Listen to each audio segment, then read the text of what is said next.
Hi friends. ఇక్కడ ఈరోజు మీతో నేను షేర్ చేసుకుందాం అనుకుంటున్నా కొన్ని విషయాలు. ఈ గ్రూప్ 2, గ్రూప్ 3 ముఖ్యంగా ఆస్పిరెంట్స్‌కి. ఈ న్యూ ఆస్పిరెంట్స్ ఉంటారు కదా! న్యూ కాంపిటీషన్ ఎగ్జామ్స్ ప్రిపేర్ అయ్యేవాళ్ళు. ఇప్పుడు మొన్న గ్రూప్ 2, గ్రూప్ 3 2024 అయిపోయింది. బట్ ఇంకా ఇప్పుడు న్యూగా కూర్చున్న ఆస్పిరెంట్స్ కోసము ప్లస్ ఈసారి మిస్ అయిన వాళ్ళ కోసమైనా, ఒకవేళ మిస్ అయిన వాళ్ళకు ఉన్నా కూడా ఉపయోగపడుతుంది కంటిన్యూషన్ ప్రిపేర్ అయ్యే వాళ్ళ కోసం చెప్తున్నాను. స్పెషల్‌గా నేను చెప్దామనుకున్న సబ్జెక్ట్ ఏందంటే, పాలిటీ గురించి చెప్దామనుకుంటున్నాను. ముఖ్యంగా చాలామందికి ఏందంటే, ఇక్కడ పాలిటీ అనేది ఇది స్కోప్ అనేది ఎక్కువున్న సబ్జెక్ట్ ఇది. కాన్స్టిట్యూషన్ మనకు తెలుసు, భారత రాజ్యాంగం ఫస్ట్ నుంచి మొదలు పెడితే ఆడిదాకా పెద్ద గ్రంథం ఉంటది. అది మొత్తం చదవాలి మనం. దానికి 75 మార్కులు ఇచ్చిండు ఆయన. Second paper history, polity, society 3 ఉంటాయి. 50, 50, 50, 150. సో పాలిటీకి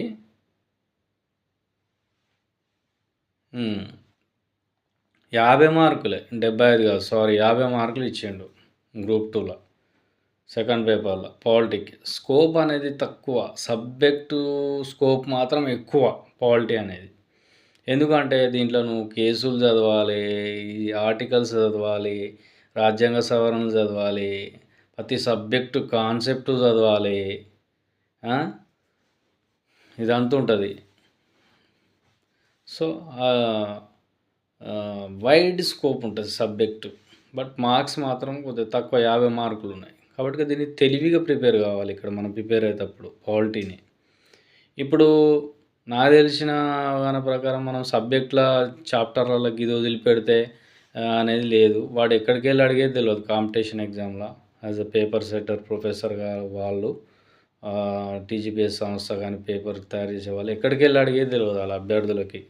చాప్టర్ వైజ్ ప్రకారం అది అది వచ్చేసి మీకు రాష్ట్రపతి దాంట్లోకి వెళ్ళి అడుగుతాడా, ప్రధానమంత్రి మంత్రిమండలికి వెళ్ళి అడుగుతాడా, లేకపోతే పౌరసత్వానికి వెళ్ళి అడుగుతాడా, లేకపోతే బేసిక్స్ మనకు కాన్స్టిట్యూషన్ ప్రిపేర్ చేసినప్పుడు ఆ రాజ్యాంగం సంబంధించి ఎవరెవరు దాంట్లో కృషి చేసిర్రు, ఎవరు దేనికి ఏమున్నారు, అసలు అప్పుడు ఎన్ని ఆర్టికల్స్ ఉండే, ఏ యాక్ట్లో ఎక్కడి నుంచి ఏమేమి తీసుకున్నాము, ఇట్లా బేసిక్స్ మీద అడిగే ఛాన్సు ఎక్కువగా ఎక్కడికి వెళ్ళి అడిగేది తెలియదు. వాడు అడుగుతూనే ఉంటాడు వాడు. సో ఈ 50 మార్కులలో కానీ మనం స్కోప్ను తగ్గించుకోగలగాల. ఎక్కడ తగ్గించుకునే ఛాన్స్ ఉంటుంది?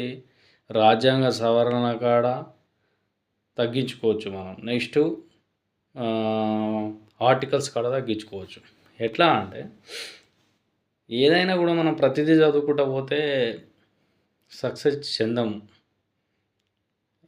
సక్సెస్ రాదు ఏదైనా కూడా. దాన్ని మనం ప్రశ్నించే నాడిని పసిగట్టాలి. ఇప్పుడు మాకు ఆర్సిరెడ్డిలో ఉన్నప్పుడు మా గురువు ప్రభాకర్ సార్ గారు చెప్పేవాళ్ళు.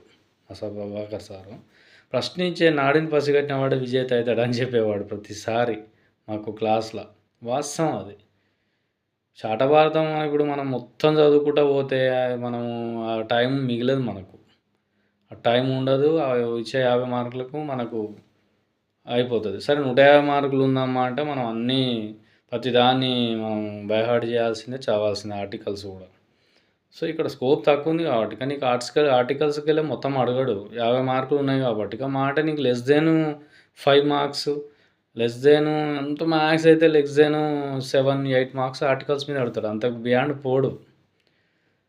కాబట్టి ఇక మనం ఏంటంటే మొత్తం 395 ఆర్టికల్స్ ఉంటాయి కదా రాజ్యాంగంలో. మళ్ళీ దాంట్లో అమెండ్ చేసినవి ఉంటాయి, సబ్ క్లాజులు ఉంటాయి ఆర్టికల్స్కి. 19, 21 ఏ యాడ్ అయింది కొత్తగా, అప్పుడు 21కి 21 ఏ యాడ్ అయింది ప్రాథమిక హక్కు అని. నెక్స్ట్ 300 ఏ యాడ్ అయింది. ఇట్లా చేసుకుంటూ పోతే చాలా ఉంటాయి. 450 ఆర్టికల్ దాకా ఉంటాయి అమెండ్ చేసినవి చూసుకుంటే. సో అవన్నీ బట్టి పడితే యూజ్లెస్, అవసరం లేదు మనకు. అవన్నీ బట్టి పట్టొద్దు. నువ్వు ఇలా బట్టి పడితే రేపు మళ్ళీ మర్చిపోతావు. ఇంపార్టెంట్ సంబంధించినవి మాత్రమే చదవాలి అందులో ఆర్టికల్లో. దాని స్కోప్ తక్కువ మార్కులు, ఇప్పుడు 5 బిలో 5 వస్తున్నాయి కాబట్టి 5 అన్నా 6 అన్నా రావచ్చు. కాబట్టి ఇంపార్టెంట్ చూడాలి. ఎట్లా అంటే ఇప్పుడు ప్రాథమిక హక్కులు ఉన్నాయి. ప్రాథమిక హక్కులకి వెళ్ళి ఖచ్చితంగా ఆర్టికల్ దిగుతుంది. మొత్తం బట్టి పట్టాల్సింది అందులో. నీకు తెలుసు 12 ఆర్టికల్ నుంచి మొదలు పెడితే 32 దాకా రాజ్యాంగ పరిరక్షణ హక్కు, అంబేద్కర్ ఆత్మ అని అన్నాడు 32 ఆర్టికల్. అక్కడి దాకా చూడాలి. 12 ఆర్టికల్ నుంచి 32 దాకా ప్రాథమిక హక్కులు మొత్తం చూడాలి. బట్టి బట్టాలు ఒక్కటి లేకుండా. అసలు మధ్యలో ఏమన్నా సబ్ క్లాస్‌లు యాడ్ చేసినవి కూడా వదలొద్దు. మొత్తం 21A కూడా వదలొద్దు. అట్లా మొత్తం అని మధ్యలో ఏమన్నా యాడ్ అయినవి కూడా మొత్తం సబ్ క్లాస్‌లో సహా బట్టి పట్టాలి. ఆర్టికల్ 19 1A కూడా బట్టి పట్టాలి మొత్తం. నేను దానికి ఆల్రెడీ కోడ్ చెప్పిన మీకు. Open meeting established anywhere walk in home for delete occupation. ఈ కోడ్ చెప్పిన మీకు నేను 19 ఆర్టికల్ సబ్ క్లాసుల గురించి, ఆ 7 ఆర్టికల్ గురించి మొత్తం చెప్పిన ఈ కోడ్. మీకు కావాలంటే అది నా ప్రీవియస్ వీడియో చూడండి. 19 ఆర్టికల్ గురించి మీకు కోడ్ చెప్పిన. జీవితాన్ని మర్చిపోరు అది చూస్తే. కనపడితే బిట్టు పెట్టేస్తారు అంతే. గన్ షాట్ మార్క్ అది. సో ఆర్టికల్స్ ప్రాథమిక హక్కులు మొత్తం బట్టి పట్టాల్సిందే గన్ షాట్గా.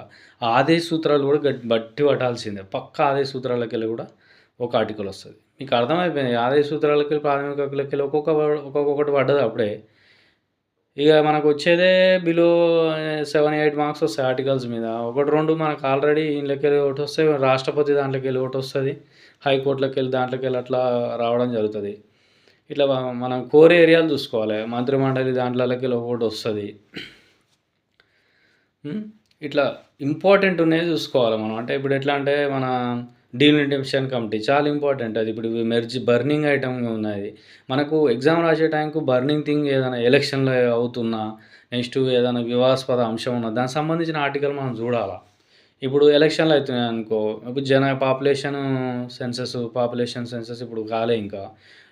2011లో అయింది లాస్ట్. ఇప్పుడు 2025లో అవుతుంది అంటారు. దాని పాపులేషన్ సెన్సస్ అయినప్పుడు డీలిమిటేషన్ కమిషన్ ఇట్లా కావాలి కదా. డీలిమిటేషన్ కమిషన్ ఆర్టికల్ ఏంది 82 ఆర్టికల్. అట్లా మనం చూసుకోగలగాలి.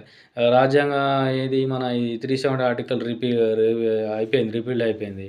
దాని మీద చూసుకోవాలి 370 ఆర్టికల్ ఏమైనా ఉన్నాయని. మళ్ళీ నేషనల్ క్యాపిటల్ ఢిల్లీ టెరిటరీ ఉంది కదా అది. దాని మీద చాలా మాటలు అడుగుతున్నాడు. జీఎస్టీ మీద బర్నింగ్ పాయింట్ 279A ఉన్నాయి కదా, 269A అట్లా వాటిని చూసుకోవాలా. 239A 239AB అనేది నేషనల్ క్యాపిటల్ అది చూసుకోవాలి. ఆర్టికల్ కూడా బర్నింగ్ ఐటమ్ ఉన్న వివాదాస్పదం ఉన్న ఆర్టికల్ మనం ఆ ఎగ్జామ్ టైంకి ఏదైతున్నాయో వాటిని ఆర్టికల్ ద్వారా లింక్ చేసుకోవాలి. అవి అడుగుతాడు ఎగ్జామినర్. మెయిన్ ఆయన ఫోకస్ చేస్తాడు వాటి మీద.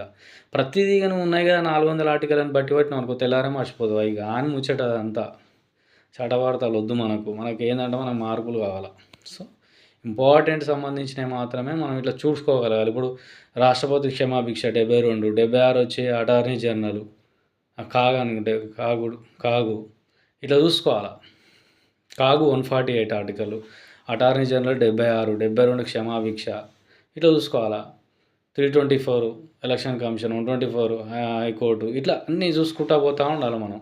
ఏదైతే ఇంపార్టెంట్ ఉంటే అవి ఆర్టికల్ హైకోర్టు కాడ, సుప్రీంకోర్టు కాడ కొద్దిగా ఇంపార్టెంట్ ఆర్టికల్ ఉంటే అవి చూసుకోవాలా. నెక్స్ట్ ఇట్లా చూసుకుంటా వాళ్ళ ఆర్టికల్ని. అంటే మనం స్కోప్ను తగ్గించుకోగలిగాం. మొత్తం బట్టి పట్టకూడదు. ఇప్పుడు ఏ విధంగా ఇట్లా చూసుకున్నామో అట్లా బర్నింగ్ ఆ టైంకి ఎగ్జామ్ టైంకి బర్నింగ్ ఐటమ్ ఏముందో దాన్ని ఆర్టికల్తో లింక్ చేసుకొని చూసుకోవాలా. అవి వచ్చే ఛాన్స్ ఉంటుంది. నెక్స్ట్ ఇంపార్టెంట్ ఆర్టికల్ మాత్రం చూడాలి. ప్రతి ఆర్టికల్ చాప్టర్ వైజ్ ఉన్నాయి కదా అని చెప్పి మొత్తం ప్రతి చాప్టర్ సిలబస్ ఉన్న ఆర్టికల్ అన్నీ మనం చూస్తే గుర్తుండదు. అది శూన్యం. అది ఎగ్జామ్ వరకు మనకి ఏం గుర్తుండదు. సో ఈ ఇంపార్టెంట్ చూసుకుంటే సరిపోతుంది. వాటి వచ్చే 6 మార్కులు 5 మార్కులు దాకా వస్తాయి. అంత బ్యాండ్ ఓడాడు. నెక్స్ట్ రాజ్యాంగ సవరణలు కూడా ఇంపార్టెంటే తీసుకోవాలి. ఆ టైంకి లేటెస్ట్గా అయినా రాజ్యాంగం మనం గ్రూప్ 2 తీసుకున్నాం. లేటెస్టే అడిగింది. అన్నీ 100 తర్వాతే అడిగింది. ఇప్పుడు 106 రాజ్యాంగ సవరణలు అయినాయి. 106 మహిళా రిజర్వేషను. ప్రతి పేపర్లో మహిళా రిజర్వేషన్ మీద పడ్డది. 106 రాజ్యాంగ సవరణ మీద 104 పడ్డది. 104 అనేది మనకి ఇది ఏది మన ఎస్సీలకు రిజర్వేషన్ మళ్ళొక 10 ఏళ్ళు పొడిగించడం, మరియు ఆంగ్లో ఇండియన్లకు రిజర్వేషన్ తొలగించడం ఇది ఉంది. నెక్స్ట్ ఈడబ్ల్యూఎస్ పడ్డది 103 అంతా. నెక్స్ట్ జీఎస్టీ 101 రాజ్యాంగ సవరణ అది పడ్డది. ఎన్జాక్ పడలేదులే. ఎన్జాక్ 99. 100 ఏమో మనకు బంగ్లాదేశ్ ఇండియాకు సంబంధించిన భూభాగాల మార్పుకి సంబంధించింది. ఇట్లా లేటెస్ట్ ఎక్కువ పడ్డాయి. సో లేటెస్ట్ రాజ్యాంగ సవరణలు ఏమైనా ఇప్పటివరకు లేటెస్ట్గా అంటే లేటెస్ట్గా అయినా చూసుకోవాలి. ఓల్డ్ లాట్లలో మనకు తెలుసు 42 రాజ్యాంగ సవరణ మినీ రాజ్యాంగం అంటాం దాన్ని. 42వ రాజ్యాంగ సవరణ పక్క బట్టి పట్టాలి. 44వ రాజ్యాంగ సవరణ బట్టి పట్టాలి. ఈ 42కు కంట్రోల్ చేయడం కోసం వచ్చిందే 44. ఎంత ప్రభుత్వం తీసుకొచ్చింది అప్పుడు 42 ఇందిరాగాంధీ ప్రభుత్వం హయాంలో వచ్చింది. ఇట్లా వీటిని మనం బట్టి పట్టాలి 42, 44 పక్కా. ఇక ఇంపార్టెంట్‌వి కొన్ని ఉంటాయి. 21 ఓటు హక్కు 21 ఏజ్‌ని 18 చేసింది ఏ రాజ్య సవరణ అని, నేషనల్ క్యాపిటల్ టెరిటరీకి సంబంధించి ఏ రాజ్యాంగ సవరణ అని, జీఎస్టీ ఏ రాజ్యాంగ సవరణ అని, ఇట్లా కొన్ని ఇంపార్టెంట్‌వి మనం ఫస్ట్ నుంచి చూసుకుంటూ రావాలి. 1వ రాజ్యాంగ సవరణ మీద చూసుకోవాలా, 9వ షెడ్యూల్ దేని దారి చేసి చూసుకోవాలా, 10వ షెడ్యూల్ దేని దారి చేసి చూసుకోవాలా, రాజ్యాంగ సవరణ ఇట్లా ఇవన్నీ చూసుకుంటూ ఇంపార్టెంట్ చూసుకుంటూ పోవాలి. ఎక్కువ రివిజన్ చేయాలి ఇవి. అట్లా ప్రతి ఉన్నాయి కదా 106 అని చెప్పి 106 బట్టి పట్టినాం అనుకో మనకి ఏం గుర్తుండదు, అంతా శూన్యం అయిపోతుంది. టైం వేస్ట్ కదండి. మనకు మార్కులు 50 ఉన్నాయి, స్కోప్ తక్కువ తగ్గించుకోవాలి. హెడేక్ ఉండదు మనకు. హెడేక్ని తగ్గించుకోగలగాలి మనం. సిలబస్ మొత్తం అందులో ఉన్నది కదా అని చెప్పి మొత్తం చదివితే ఇవి గుర్తుండవు. ఫ్యాక్ట్స్ ఇవి వెరీ డేంజర్ ఇవి. కాబట్టి వీటిని ఇంపార్టెంట్ చూసుకోవాలి. చూపించుకుంటే ఖచ్చితంగా మీరు సక్సెస్ అవుతారు. మీకు మంచి రిజల్ట్ ఉంటుంది. మీరు అనుకున్నట్టు ఉంటుంది. మొత్తం చదివినోడు వాడు మొత్తం బట్టి పట్టినా కూడా వాడు అంతే చేస్తాడు, నువ్వు అంతే చేస్తావు. ఎందుకు టైం వేస్ట్ చేసుకోవాలి మనం? అవన్నీ బట్టి పట్టాల్సిన అంత అవసరం లేదు. ఇంపార్టెంట్ రాజ్యాంగ సవరణలు చూసుకోవాలి. ఒకటోది ఇంపార్టెంట్ రాజ్యాంగ సవరణ అట్లా చూసుకోవాలి. ఓకేనా ఫ్రెండ్స్? పాలిటీ పరంగా ఇలా తగ్గించుకోవాలి. కేస్ స్టడీస్ మాత్రం పక్క బర్నింగ్ కేస్ స్టడీస్ చూసుకోవాలి. మనం ఎగ్జామ్ రాసే టైంకు ఏ కేసులు ఉన్నాయి, ఆ బర్నింగ్ కేసెస్ ఇష్యూస్ ఏమైనా అయినా కూడా ఎలక్షన్ పరంగా కానీ ఆ టైంలో మన ఎగ్జామ్ టైంకు ముందు ఒక 6 నెలల్లో ఏమేమి కేసులు ఉన్నాయో అవి బాగా అడిగే ఛాన్స్ ఉంటుంది ఎగ్జామినర్. నెక్స్ట్ ఓల్డీ అంటే కేశవానంద భారతి కేసు, గోలక్నాథ్ మన ఎవరు మన Kesavananda Bharati case, A K Gopalan case, Golaknath case ఇవి బాగా చూసుకోవాలి. మళ్ళీ నెక్స్ట్ ఇది ఉంటుంది కదా మన భూభాగాల మీద పాకిస్తాన్ సంబంధించి వచ్చింది, ఆ కేసు చూసుకోవాలా. నెక్స్ట్ ఇంకా ఇంపార్టెంట్ కేసులు మనము ఉన్నాయి. మన ఇందిరా సాహని కేసు రిజర్వేషన్ సంబంధించినది చూసుకోవాలా. రిజర్వేషన్ కేసులు ఒకటి, ఎలక్షన్ సంబంధించిన పీడీ యాక్ట్ల మీద కేసులు ఏమేమి ఉన్నాయంటే మన పీడీ యాక్ట్ల మీద, మళ్ళీ ప్రివెన్షన్ ఆఫ్ డిటెన్షన్ యాక్ట్ల మీద ఏమేమి ఉన్నాయి కేసులు. లేటెస్ట్గా అప్పుడు రాహుల్ గాంధీ మీద అయింది చూడు కేసు, అది వాటికి సంబంధించిన కేసులు అవి చూసుకోవాలి. రిజర్వేషన్ సంబంధించిన కేసులు కొద్దిగా ఇంపార్టెంట్ బర్నింగ్ థింగ్స్ ఉన్నాయి చూసుకోవాలా. లేటెస్ట్ మనం ఎగ్జామ్ పోయే ముందు జరిగినటువంటి కేసులు ఏమైనా బర్నింగ్ థింగ్స్ ఉంటే అవి చూసుకోవాలి. ఓకేనా ఫ్రెండ్స్? నా వీడియో నచ్చినట్లయితే సబ్స్క్రైబ్ చేసి షేర్ చేయండి ఫ్రెండ్స్. Thank you.